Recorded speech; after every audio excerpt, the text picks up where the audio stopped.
Perkenalkan, nama saya Siti Nur Asia, saya dari kelas AKS 3F.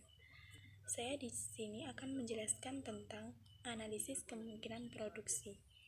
Batas kemungkinan produksi adalah representasi grafik yang menunjukkan kombinasi dua barang atau jasa yang dapat diproduksi dengan efisien dari sumber daya dan pengetahuan teknologi yang tetap. Yang pertama, biaya kesempatan.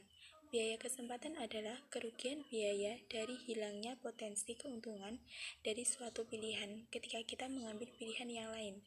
Yang kedua, ada biaya tingkat marginal.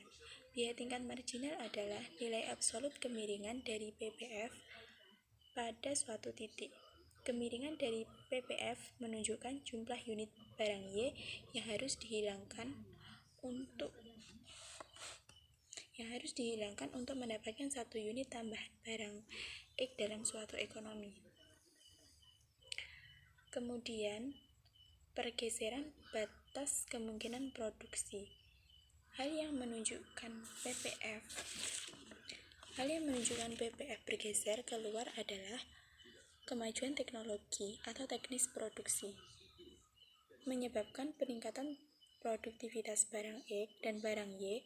Kualitas tenaga kerja yang lebih baik menyebabkan peningkatan produktivitas barang X dan barang Y. Hal-hal lain yang menyebabkan sumber daya dan pengetahuan teknologi menjadi lebih baik. Kemudian ada hal-hal yang menyebabkan PPF bergeser ke dalam. Ada 3. Yang pertama, bencana alam dan peperangan menyebabkan terputusnya listrik, hancurnya pabrik, dan kematian tenaga kerja. Yang kedua, wabah penyakit menyebabkan kematian tenaga kerja.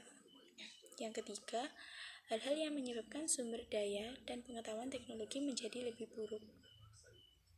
Terdapat 2 jenis pergerakan dalam PPF, yaitu pergeseran dan pergerakan sepanjang garis. Pada kasus di mana terjadi pergeseran, akan terbentuk kurva baru. A sampai F menjadi A1 sampai F1 atau A2 sampai F2.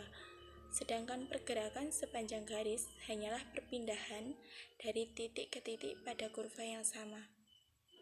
Misalnya, dari A ke B, B ke C, atau A1 ke B1, dan sebagainya.